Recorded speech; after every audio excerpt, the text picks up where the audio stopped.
ठाकुर जी चैतन्य हैं। ठाकुर जी के प्रति चैतन्य भाव रखना, ये चैतन्य भाव प्रकट होना मात्र आपके जप तप नियम साधन अनुष्ठान आदि इन सब का फल आपको उसी समय मिल जाता है जिस समय आप ठाकुर जी को चैतन्य मान लेते हो। चैतन्य मतलब समझ रहे हैं ना, जड़ और चैतन्य दो होते हैं। जड़ मतलब कि ये पत्थर हैं, ये धातु हैं, ये अष्ट धातु हैं, ये पीतल के हैं, तांबे के हैं, सोने के हैं, चांदी के हैं, पत्थर के हैं, मार्बल के हैं, ये हो गई जड़ वस्तु, जड़ भाव ठाकुर जी के प्रति। और ये भाव उत्पन्न हो जाए, नहीं नहीं ये तो साक्षात चैतन्य है। उनके प्रति धातु की भावना नहीं है, उनके प्रति चैतन्य भावना है। ठाकुर जी के मंदिर में एसी लगवा दिया, क्यों लगवाया? उनको भी गर्मी लग जाती होगी। सर्दी के समय ठाकुर जी को ऊनी वस्त्र पहना दी, क्यों? उनको सर्दी लगती होगी। अभी गर्मियों का मौसम आ गया तो ठाकुर जी को भोजन में वो वस्तु दी जा रही है जिस वस्तु से ठाकुर जी को शीतलता का अनुभव हो। अभी 23 तारीख को 23 जून को स्नान पूर्णिमा, उस दिन ठाकुर जी खूब जोर से नहाते हैं और उस दिन वस्त्र भी ठाकुर जी गीले ही पहनते हैं, इतनी गर्मी होती है। तो ये अगर जड़ वस्तु मानेंगे तो ये सेवा कभी नहीं हो सकती। आप चैतन्य मानते हो इसीलिए ये सेवा अर्पित कर पाते हो। तो जप की आवश्यकता नहीं, तप की आवश्यकता नहीं, अनुष्ठान की आवश्यकता नहीं, आदि आदि पुण्यों की आवश्यकता नहीं है। आप केवल ठाकुर जी को चैतन्य मानना प्रारंभ कर दो, ये साक्षात चैतन्य है। चैतन्य बुद्धि आते ही आपको सारे जप तप नियमों का फल अपने आप प्राप्त हो जाएगा। आप उनको चैतन्य मानते हो, जड़ नहीं मानते। चैतन्य, चैतन्य भाव रखो। हमारे वृंदावन में एक स्थान है, उस स्थान के महाराज जी कहीं जाते नहीं थे, पर एक बार किसी भक्त के बहुत आग्रह पर उनको जाना पड़ा। तो अपने ठाकुर जी की सेवा अपने हाथों से करते थे, वो चैतन्य मान करके ही करते। सब लोग इधर देखो, सावधानी से सुनो। देखो, जिस प्रकार पहाड़ी यात्रा पर जब जाते हो तो जगह जगह लिखा रखता है कि सावधानी हटी दुर्घटना घटी। ऐसे ही आप जब कथा में बैठ जाते हो, ये समझो ये पहाड़ी यात्रा है, यहां सावधानी बिल्कुल नहीं छोड़नी है। आपको एक एक शब्द व्यासपीठ का आपको सुनना है। ये इतना परिश्रम काय के लिए इतनी सब व्यवस्था की गई? सुनने के लिए। तो सुनो ध्यान से। क्या बता रहा था मैं? हाँ, एक संत थे वृंदावन के, वो अपने ठाकुर जी को छोड़ के कहीं नहीं जाते थे। पर एक बार एक भक्त ने बहुत प्रार्थना की, संत के भी मन में ऐसी भावना आ गई कि अब ये मेरे साथ जो सेवक रहता है ये भी सेवा सीख गया है, तो अपने ठाकुर जी की सेवा 2 दिन के लिए इसको दे जाता हूं, मैं हो आता हूं कहीं। सेवक से बोल के गए, सुनो हम 2 दिन के लिए जा रहे हैं, बढ़िया से सेवा करना ठाकुर जी की, और लौट करके आएंगे। अगर ठाकुर जी की सेवा हमको बढ़िया दिखी तो हम तुमको उपहार देंगे। सेवक बोला फिर ठीक है, फिर तो बढ़िया से सेवा करूंगा इस बार।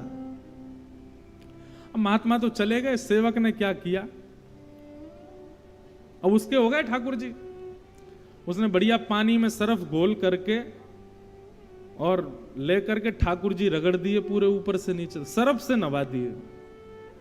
और इतना ही नहीं, बर्तन मांजने वाला जो मांजना होता उससे मांझ और दिए ठाकुर जी। एक घर में मैंने भी ऐसी सेवा देखी थी। आपको पता है, जो लड्डू गोपाल की सेवा करते हैं या कहीं भी सेवा करते हैं, ठाकुर जी की सेवा में कभी अंगूठे का प्रयोग नहीं करना चाहिए। अंगुष्ठ का प्रयोग मतलब ठाकुर जी को इत्र लगाते हैं या उठाते हैं बैठाते हैं, तो ऐसा भाव रखना चाहिए। अंगूठा जो होता है सबसे बलवान होता है हमारे हाथ में। सेवा प्रणाली कहती है जब आप ठाकुर जी को अंगूठे से दबाते हैं तो उनको श्रम हो जाता है, उनको लगती है। इसलिए ठाकुर जी की सेवा में उंगलियों का प्रयोग करो। अब बहुत भारी ठाकुर जी हैं तो अंगूठा भी ऐसे स्थान पर लगाओ जहां पर ठाकुर जी को लगे ना। और फिर बैठाने के बाद में कहीं अंगूठा लगाना ही पड़ा है तो उसके बाद भी सहला दो, ठाकुर जी आपको श्रम हो गया। इतनी सूक्ष्मता देखी जाती है सेवा में। ठाकुर जी को अंगुष्ठ का प्रयोग नहीं। आरती करने के बाद आरती ठाकुर जी से दूर रखनी चाहिए। क्यों? उसकी गर्मी ठाकुर जी को लग जाएगी, उष्णता हो जाएगी। कई लोगों के यहाँ अखंड दीप जलते हैं, पर दीप का स्थान अलग होना चाहिए, ठाकुर जी के मुख पे नहीं। पर ये बात भी है कि ये सब सेवा भाव वहां है जहां भाव से सेवा होती है, जहां केवल और केवल बस करनी है वहां तो कुछ भी करो, पर जहां भाव प्राधान्य वहां छोटी छोटी बातों का ध्यान रखा जाता है। ठाकुर जी सर्प से धो दिए, उन संत को रात्रि स्वप्न में रोते हुए ठाकुर जी मिले, और जब रोते ही हुए नहीं, जहां जहां सरफ लगाया था, जहां जहां वहां वहां घाव और आ गए ठाकुर जी को। संत तुरंत लौट करके आए, मंदिर में आकर के देखा ठाकुर जी चमक रहे थे, पहले से ज्यादा सुंदर दिख रहे थे। संत ने पूछा सेवक से, तुमने सेवा की ठाकुर जी? बोले हाँ। सही सही बताना क्या किया? बोले आप वो मत पूछो, ये बताओ ठाकुर जी बढ़िया लग रहे हैं ना? बोले ठाकुर जी बढ़िया लग रहे हैं, लेकिन बताओ तुमने क्या किया? जब बताया कि हमने सरफ से धोए, ठाकुर जी को लेप लगाया गया, ठाकुर जी को औषधि दी गई, ठाकुर जी को सुंदर काढ़ा पिलाया गया, 6 दिन तक ठाकुर जी की ऐसी औषधि से सेवा हुई, तब ठाकुर जी एक दिन स्वप्न में प्रसन्न होकर दर्शन दिए, तब संत को सुख मिला। चैतन्य, ठाकुर जी चैतन्य है, जड़ नहीं है, उनके प्रति जड़त्व की भावना नहीं रखनी चाहिए, साक्षात चैतन्य है। और यदि कोई व्यक्ति चैतन्य मान लेता है अपने ठाकुर जी को, चैतन्य मानते ही फिर वो कुछ ना भी करे चलेगा, बस उसकी चैतन्य बुद्धि ही उसका कल्याण कर देगी, वो ठाकुर जी के प्रति चैतन्य भाव है। चैतन्य भाव आएगा तो सेवा सिखानी नहीं पड़ेगी, सेवा अपने आप करोगे आप। घर में पुत्र जन्म लेता है, बताना नहीं पड़ता कि उसको दूध पिलाओ, बताना नहीं पड़ता उसके कपड़े बदलो, बताना नहीं पड़ता गीला हो गया है चेंज करो। पुत्र घर में आता है तो अपने आप मां को लगता है अब इसको भूख लगी होगी, अब इसको ये लगा होगा, अब इसके ये भाव, ऐसी ही सेवा होती है। ठाकुर जी को चैतन्य मानो, ठाकुर जी जड़ नहीं है, उनके प्रति जड़त्व की भावना नहीं। और आप विश्वास मानिएगा, जिस दिन से आपने चैतन्य मानना प्रारंभ, और सुनिए केवल ठाकुर जी नहीं, अपने गुरु को भी चैतन्य मानो, गुरु के प्रति भी चैतन्य भाव। मानव का कल्याण केवल 2 लोग कर सकते हैं, और दोनों ही गकार हैं, गा से प्रारंभ होते हैं। पहला तो ग्रंथ और दूसरा गुरु। जिसके जीवन में ये 2 ग नहीं है, ग्रंथ और गुरु, उसका जीवन पशु के समान है, पशुवत है। या तो ग्रंथ को स्थान दीजिए जीवन में, लेकिन एक बात और सुनिएगा, केवल ग्रंथ को स्थान दिया, गुरु को स्थान नहीं दिया, तो भी कहीं ना कहीं फिसल जाओगे। ग्रंथ गुरु दोनों जीवन में चाहिए। अब गुरु जीवन में चाहिए, इसका मतलब दीक्षा हो, हम किसी प्रणाली से, किसी परंपरा से बंध जाएं। अगर आपका विश्वास अटूट है तो बंद हो, लेकिन सबसे पहले दिशा ग्रहण करो, सबसे पहले विश्वास अटूट करो उस स्थान पर, उस गुरु पर। विश्वास कैसा अटूट कि गुरु ने कल कह दिया ऐसा तो ऐसा, गुरु कह दे कि दिन तो दिन, गुरु कह दे रात तो, इतना विश्वास हो जाए तब ग्रहण करो। कबीरदास जी के प्रसंग में ऐसा आता है, कबीरदास जी की पत्नी इतनी अनुकूल थी उनके, दोपहर का समय 12 बज रहे होंगे, उस ऊपर आकाश में सूर्य टिमटिमा रहा है, और श्री कबीरदास जी सुई में धागा पिरो रहे थे, और धागा पिरोते पिरोते अपनी पत्नी से कहते हैं, अरे सुनो, दीपक लेके आना जरा, बाहर बैठे हैं प्रकाश में, दीपक लेके आना, मुझको धागा डालना है सुई के अंदर। पत्नी इतनी अनुकूल थी कबीरदास जी की, वो ये नहीं पूछती थी कि सूर्य निकला हुआ है, इतना प्रकाश हो रहा है, तुम अब दीपक जला के क्या करोगे, वो दीपक लेके आई रखी। ऐसा विश्वास गुरु के प्रति जब तक नहीं हो तब तक मैं आपसे हाथ जोड़ूं, कहीं दीक्षा मत लो। दीक्षा तभी लेनी चाहिए जब इतना विश्वास आपका गुरु के प्रति हो। इसीलिए मैं दीक्षा नहीं देता, अभी मैं शिष्य परंपरा अभी प्रारंभ ही नहीं की है। पहले दिशाएं ले लो, पहले खूब कथाएं सुन लो, कथाएं सुन करके दिशाएं लेकर के जब आपको लगे कि हाँ अब जो कह देंगे सो हमारे लिए अध्यादेश, और मुझे भी लगेगा कि हाँ अब मैं इस योग्य हो गया, तब दीक्षा देंगे। तब तक केवल दिशा ग्रहण करो, तब तक पहचानो, जानो। तो गुरु के प्रति और ठाकुर जी के प्रति, दोनों के प्रति चैतन्य भाव रखो। जब तक चैतन्य भाव नहीं रखोगे, अब चैतन्य भाव है तभी दरबार में वसंत शाह, पारू शाह जी वर्षों पहले हुए, ऐसा नहीं, आज भी हैं। अब मुझसे एक बार किसी ने पूछा, आपके वृंदावन में निधिवन में ठाकुर जी रास करते थे? मैंने थे नहीं, हैं। वृंदावन में ठाकुर जी ने ये लीला की थी नहीं, अब भी करते हैं।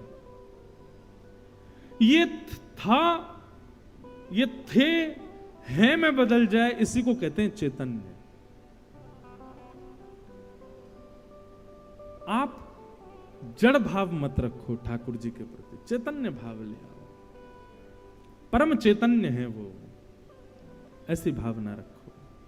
ये दूसरा रूप है ठाकुर जी का, सत्य, चित्त, और तीसरा आनंद।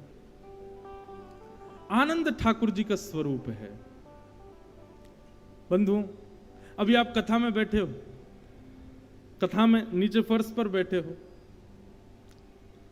कूलर भी लगे, दूर दूर लगे, फिर भी चेहरे पर थोड़ा थोड़ा पसीना आ रहा है, ह्यूमिड की वजह से थोड़ी चिकनाहट सी, चिपचिपाहट सी हो रही है।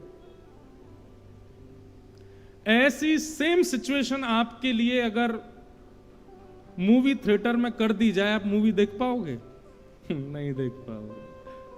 आपकी सेम ऐसी सिचुएशन किसी बड़े पैमाने पर हो रहे किसी कार्यक्रम में, जहां पर बहुत कुछ है, वहां कर दी जाए, सुन पाओगे, रह पाओगे? नहीं रह पाओगे, आप तुरंत भागोगे वहां से।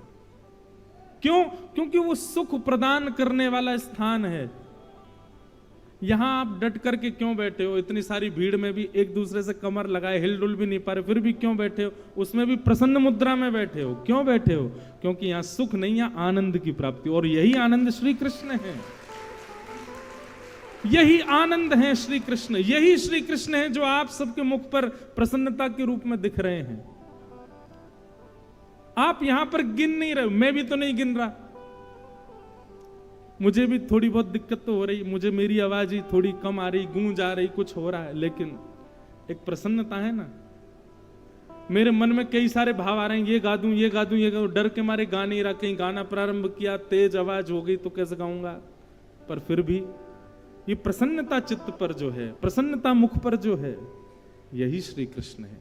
ये प्रसन्नता कुछ और नहीं, यही आनंद है, और यही आनंद श्री कृष्ण है।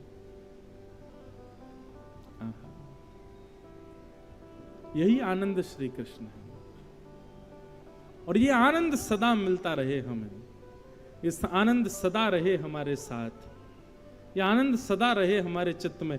जैसे आप 6 बजे से लेकर के और कथा के विश्राम तक हो, मैं कहता हूं व्यक्ति का उद्देश्य क्या होना चाहिए?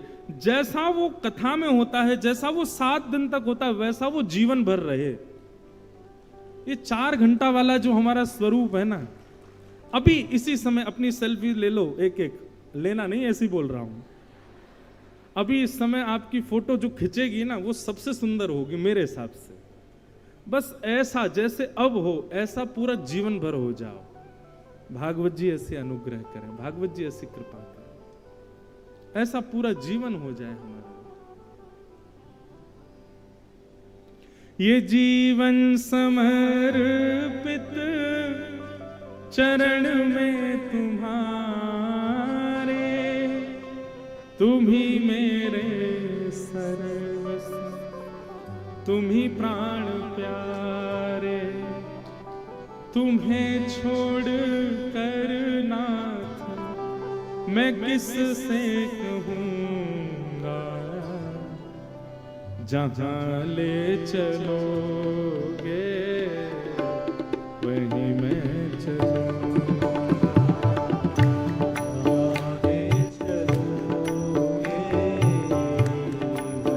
ये एक सूत्र है, ये एक सूत्र है। जब तक ऐसी भावना ठाकुर जी के प्रति नहीं लाओगे, तब तक आपके जीवन में आनंद आ ही नहीं सकता। आप ठाकुर जी को बताओगे ऐसा कर दो, ठाकुर जी ऐसा कर दो, ठाकुर जी ये कर दो, ठाकुर जी वो कर दो, तो जीवन में दुखी रहोगे। फिर ठाकुर जी को कहो जैसे आपका मन हो वैसे हमको रखो, अपने आप आनंद आ जाएगा जीवन में। जहां ले चलो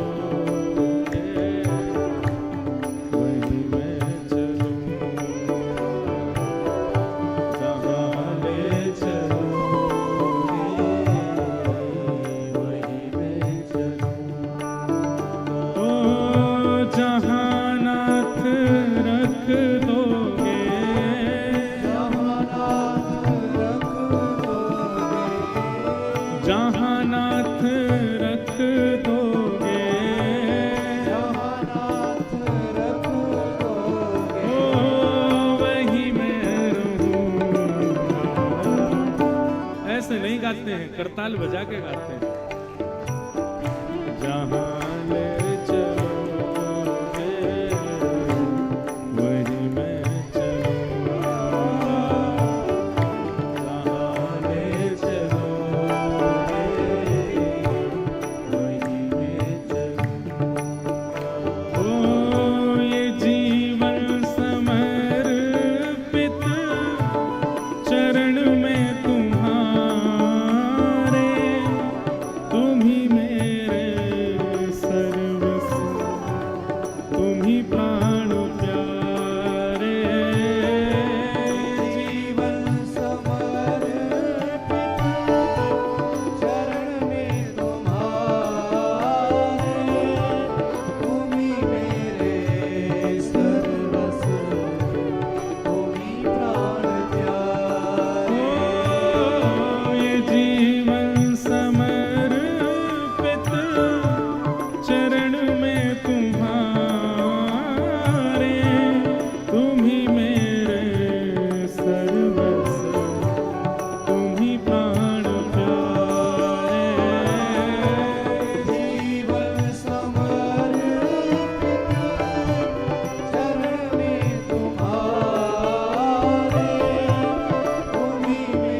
बिहारी लाल मेरे, बिहारी लाल मैं तेरा ही रहूंगा, जहाँ ले चलोगे वही मैं चलूंगा, जहाँ ले चलोगे वही मैं चलूंगा।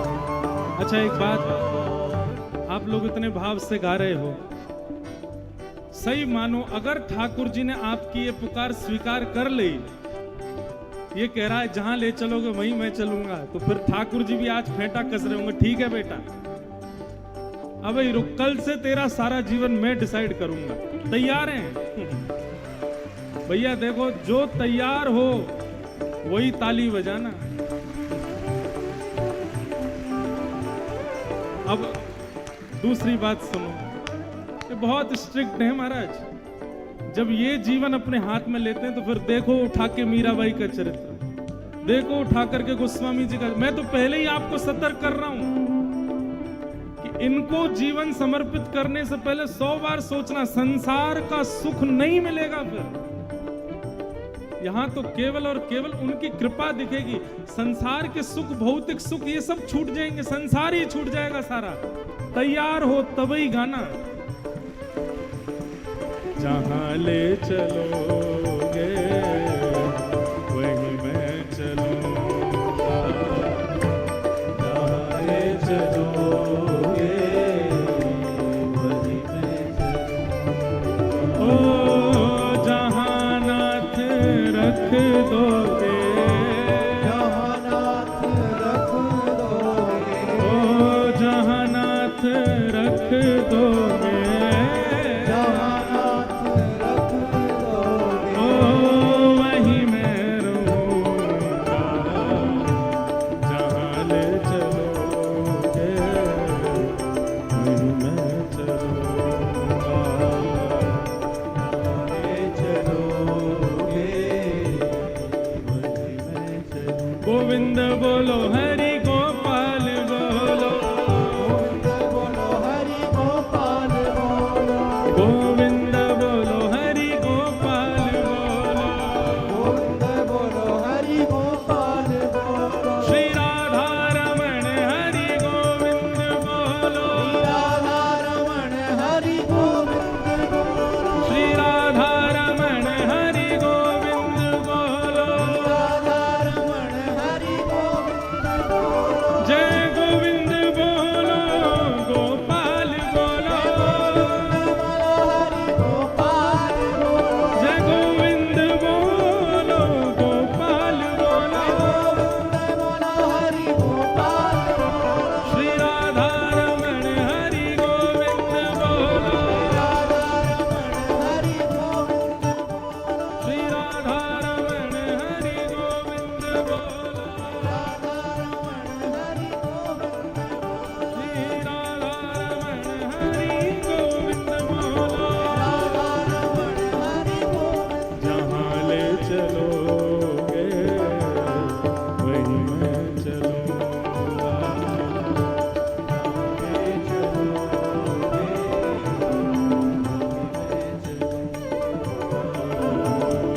जहाँ ले चलोगे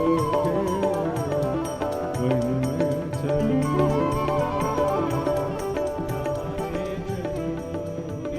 बोलो वृंदावन बिहारी लाल की। तो आनंद जो है ना, ये अपनी जिम्मेवारी रखने पर नहीं आता है। अपने ऊपर जिम्मेवारी रखोगे तो सुख दुख सबके करता धरता आप स्वयं हो। पर जब ठाकुर जी के अधीन हो जाते, नाथ जैसे चाहो वैसे रहूं, जानत हो सुख दुख सब जन के, मुख से कछु ना कहूं। सूरदास जी का पद है। सत्य ही बोलना, सत्य ही सुनना, सत्य ही स्वीकार करना, सत्य में ही व्यवस्थित रहना, ये जिसका नियम है वह व्यक्ति भी पूर्ण रूपेण ठाकुर जी की सेवा के प्रभाव से युक्त है। उसको भी उतना ही फल मिल रहा है जितना मुझे और आप सबको मिल रहा है, कथा सुन के, तीर्थ यात्रा करके, सेवा करके, आदि आदि जो भी कुछ करके। कोई कुछ ना भी करे लेकिन सत्य की उपासना करे तो सत्य की उपासना परब्रह्म की उपासना के समान है, क्योंकि सत्य साक्षात परब्रह्म है। इसलिए सत्य की अच्छा एक बात बताएं आपको, अभी ना माहौल थोड़ा सा बदल गया है, संसार थोड़ा सा बदल गया है। ज्यादा सुधरा हुआ होना संसार में रहने के लिए घातक हो गया है। अब मेरी बात को बहुत ध्यान से सुनिएगा। अच्छे अच्छे गुणों की लिस्ट बनाओ, यदि वो सारे गुण किसी व्यक्ति में हैं तो ऐसे व्यक्ति को संसार में रहने में बहुत दिक्कत हो सकती है। अभी अभी माहौल बदल चुका है। अगर कोई बच्चा सत्य बोलता है, पहले दिन ही अपने कॉलेज में या स्कूल में कह दे, हाँ भाई सब लोग मेरी बात सुनो, जो भी मेरे से मित्रता करना चाहते हैं, मेरे कुछ टर्म्स हैं सुन लो, मैं सत्य बोलता हूं और मैं सत्य ही सुनना चाहता हूं, ना तो झूठ बोलूंगा ना झूठ सुन पाऊंगा। बताओ उस बच्चे के सबसे कम मित्र होंगे। भैया तू अकेला ही रहे, हम तेरे संग नहीं रह सकते। मतलब ये कितनी बड़ी विडंबना है। ये कलयुग ही तो है कि यहां सुधरा हुआ होना आज की डेट में शाप है।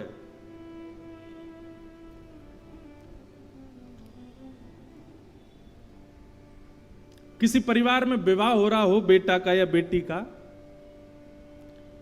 वहां ऐसा कह के देखो, भैया देखो हमारी बेटी जो है 9:30 बजे सो जाती रात में, 3:30 4 बजे उठ जाती है सवेरे। बाकी की चीजें बोलो मत बोलो, लेकिन लड़का वाला सुनो, इनको कोई और ही ब्याह कर ले, हम तो नहीं कर पाएंगे। 9:30 बजे सोएगी। एक जगह मैंने पॉडकास्ट हुआ महाराज जी, तो मैंने वहां पे ऐसा बोला कि व्यक्ति को चाहिए 1 महीने का एक चैलेंज लेवे, क्या 10 बजे सो जाए और सुबह 4:30 बजे अपना बिस्तर छोड़ दे, उठ जाए। 1 महीने तक ये नियम का पालन कर ले कोई व्यक्ति, तो 31वें दिन उसको अपने आप अनुभव होगा कि उसकी विचारधारा शुद्ध होने लग जाएगी, उसके निर्णय शुद्ध होने लग जाएंगे, वो जो सोचेगा वो उत्तम होने लग जाएगा। आपको पता है ये जो वीडियो थी इस पर कमेंट्स क्या थे? महाराज जी आप कहते रहो 4 बजे उठ के करेंगे क्या? 4 बजे से लेकर 9 बजे तक हम करेंगे क्या? अभी हम 9 बजे उठते हैं, 9 बजे के बाद का हमको रूटीन पता है कि हमको क्या करना है। पर आप कह रहे हो 4 बजे उठो, 4 से 9 तक क्या करें? मैं उस समय सिर पकड़ के बैठा, मैं सच में घोर कलयुग आ गया है। आदमी को यह बताना पड़ेगा कि 4 बजे उठ के करना क्या है। खैर सुनो, उल्लासनगर की तो रीति ही अलग है, यहां तो रात की दुनिया। आप लोगों के लिए नहीं है ये बात। आप लोग अपने ऊपर लागू मत कीजिएगा इसको। एक व्यक्ति मुझे मिले उल्लासनगर के पिछले वर्ष, वो बोले महाराज जी हम आपकी अकिंचन कथा सुनते। अकिंचन कथा शुरू होती है सुबह 4:30 बजे, तो बोले हम आपकी अकिंचन कथा सुनते। मैंने कहा अच्छा। और महाराज जी हम उसी समय सुनते थे जब आप लाइव में बैठते थे, 4:30 बजे आप बैठते कथा करने, हम तभी सुनते थे। मैंने कहा बड़े बढ़िया, तुम सुबह 4:30 बजे उठते कथा सुन। नहीं 4:30 हम सोने का समय होता था हमारा, वो तब आप कथा कर रहे होते तो हम सोचते देखते देखते सो जाएं। जय हो। उल्लासनगर के लिए नहीं है ये बात, यहां तो सारी जगह सूर्य की वंदना है या चंद्रमा की वंदना होती है। चंद्रमा भी तो कहे कि मुझे भी तो पूजो। लो, और यहां आने के बाद हमारी स्थिति भी आप जैसी हो जाती है। यहां आने के बाद मुझे भी नींद 4 बजे से पहले नहीं आती है। पता नहीं क्या है यहाँ की हवा ही। आप लोगों का दोष बिल्कुल नहीं है, यहाँ की हवा में कुछ है। मैं आप लोगों को कुछ नहीं कह रहा हूं, लेकिन एक बात तो है, एक अलग सा एक आनंद है उल्लासनगर में। सब आनंद में रहते हैं।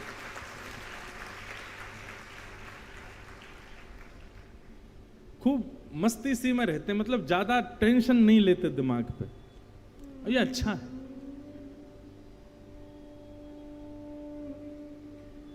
लेकिन मैं जो बात कह रहा हूं वो सुनो। सुधरा हुआ होना अभिशाप है आज की डेट में। आप ज्यादा गुणवान हो तो समाज आपको स्वीकार नहीं करेगा।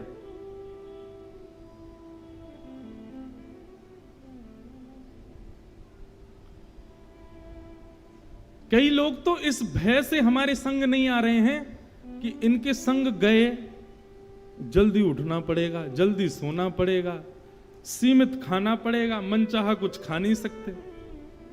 अभी नासिक में कथा थी महाराज जी मेरी, तो हमारी टीम के कुछ लोग तो इसीलिए ही नहीं गए कि वहां नियम बहुत हैं। नियम कैसे करेंगे? सुबह 3:30 बजे उठ के गंगा जी नहाओ, पूरे दिन मौन रहो, मध्याह्न में फिर कूद जाओ, पर कथा सुनो, सिले हुए वस्त्र नहीं पहनने, एक समय भोजन, वो भी सामान्य सात्विक भोजन। तो मतलब आज की डेट में क्या हो गया है कि बाउंड्रीज होना, नियम होना, स्वच्छ होना, पवित्र होना, सुंदर होना, व्यवहार से, स्वभाव से, बुद्धि से, वो स्वीकार नहीं करते संसार के लोग उसको। यही तो कलयुग है। ऐसे में क्या करें? इसका एक उपाय सुनिए। अगर आप में ताकत हो तो संसार की परवाह मत करो, अपने नियमों का पालन करो। आपको किसी से कोई मतलब नहीं होना चाहिए। आज हमने कीर्तन की शुरुआत इसी भाव से तो की, कोई कोई भला कहे या बुरा कहे, हमें काम न दुनियादारी से। हमें दुनियादारी से मतलब नहीं है। पहला उपाय तो यह है कि आपको किसी से कोई मतलब ही नहीं, फर्क ही नहीं पड़ता, बोलते रहो हम तो शुद्ध ही रहेंगे, हम तो पवित्र ही रहेंगे, हम तो जल्दी सोएंगे, जल्दी उठेंगे, सत्य बोलेंगे, सत्य सुनेंगे, ऐसा ऐसा हमारा नियम। और यदि फर्क पड़ता है, आपको लगता है कि भाई मेरी वजह से इतने लोग परेशान हो जाते हैं,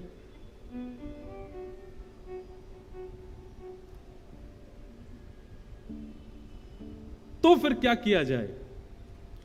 अपने नियम का पालन गुप्त रूप से करते रहो और प्रकाश में ऐसा दिखाओ कि आप भी उन्हीं की तरह हो। नाटक करना बहुत अच्छा आता है हम लोगों को, एक्टिंग बहुत बढ़िया सिखाई है, ठाकुर जी ने हमको गुण देकर के भेजा है, हम नाटक बहुत बढ़िया करते। तो उनको ऐसा प्रदर्शित करो, उनको ऐसा दिखाओ कि आप उन्हीं के जैसे हो, पर अंतरंग रूप से अपने नियमों का पालन करो। उसके सामने भले ही झूठ सुनना पड़ रहा है, आप झूठ नहीं सुनते, झूठ नहीं बोलते, पर उसका प्रायश्चित भाव रखो। हे ठाकुर जी, अभी माहौल के अकॉर्डिंग मुझे करना पड़ रहा है, पर क्षमा करना, इसका मैं प्रायश्चित जरूर करूंगा। तुरंत वहां से निकल करके क्षमा मांगो ठाकुर जी से। बोले नहीं, ये स्वीकार नहीं था, पर माहौल के अकॉर्डिंग मुझे करना पड़ा ना, क्षमा करो। पर यह बात भी सब जगह लागू नहीं होगी। नहीं तो कई लोग संसार के ऐसा सोच लेंगे कि महाराज 4 लोग बैठ के पी रहे हैं, आपने ही तो कहा था माहौल के अकॉर्डिंग कर लिया करो। ऐसी चीजों में नहीं चलेगी ये सब बातें। कुछ सामान्य स्तरीय स्थानों पर, जैसे कि आजकल ऐसा हो गया है कि ज्यादा आप सेवा करो ठाकुर जी की, घर वाले चिक चिक करते रहते हैं, ये भी विडंबना है। देखो, क्या मुझे कभी कभी बोलने में लगता तो बुरा है, पर क्या करूं, कुछ तो निदान बताना पड़ेगा ना। बच्चा खाए पिए दूषित हो जाए, उससे माता पिता को चिंता नहीं है। बच्चा भक्त हो गया, इससे चिंता हो गई माता को, हमारे बच्चे भक्त हो गए महाराज जी, हमारे बच्चे भक्ति करते, कथा सुनते हैं, कैसे काम चलेगा आगे। अरे इस बात की चिंता नहीं है कि वो पीता है, इस बात की चिंता नहीं है कि वो खाता है, इस बात की चिंता नहीं है कि वो गलत लोगों की संगति करता है, इस बात की चिंता हो रही है कि वो भक्त हो गया है। ये कलयुग नहीं है तो क्या है? तो भैया ऐसी स्थिति में कुछ सामान्य स्तरीय बातें जो है, जैसे घर में सेवा करो तो ठाकुर जी की, घर वालों को दिक्कत होती तो वहां पे फिर नाटक करो, थोड़ी बहुत सेवा करके, बाकी मन से सेवा कर लो। जहां पर लगे कि संसार आपको स्वीकार नहीं कर रहा, वहां पर अंतर्मुखी हो जाओ, मानसिक हो जाओ। और ये मत कहिएगा मानसिक होना नहीं आता, सबको आता है मानसिक होना। आप जब किसी वस्तु को नहीं ग्रहण कर पाते तो आप मन से उस वस्तु का सेवन करते हो। किसी व्यक्ति को प्रेम करते हो, अब सीधे तो बोल नहीं पा रहे कि हम तुझसे प्रेम करते हैं, तो मन ही मन तो सब भाव रखते हो ना। तो मन से होना, मानसिक होना सबको आता है। कुछ खाने की इच्छा है लेकिन नहीं खा सकते, तो मन से हम विचार कर लेते हैं। अब विदेश जाने की इच्छा है, वीजा नहीं मिल रहा, तो मन से तो घूम ही आते हैं ना, इंटरनेट पे देख देख के, ओहो ऐसा है ऐसा है ऐसा है। तो मन हमारा सब करने में सक्षम है, बस इसी मन को संसार की जगह ठाकुर जी की सेवा में लगा लो, यही हो जाएगा आपकी अंतर्निष्ठ भक्ति, अंतर्मुखी भक्ति। उससे फिर किसी को दिक्कत नहीं होगी। तो नियमों का पालन, सेवा का पालन, भाव का पालन मानसिक स्थिति में करो, मन से करो, प्रकट मत करो उसको। तो भगवान का प्रथम स्वरूप क्या है? सत्य। यदि कोई व्यक्ति सत्य का उपासक है तो सत्य की उपासना करने वाला साक्षात ठाकुर जी के उपासक के समान माना जाएगा। दूसरा रूप बताया गया ठाकुर जी का चैतन्य। ठाकुर जी चैतन्य है, ठाकुर जी जड़ नहीं है।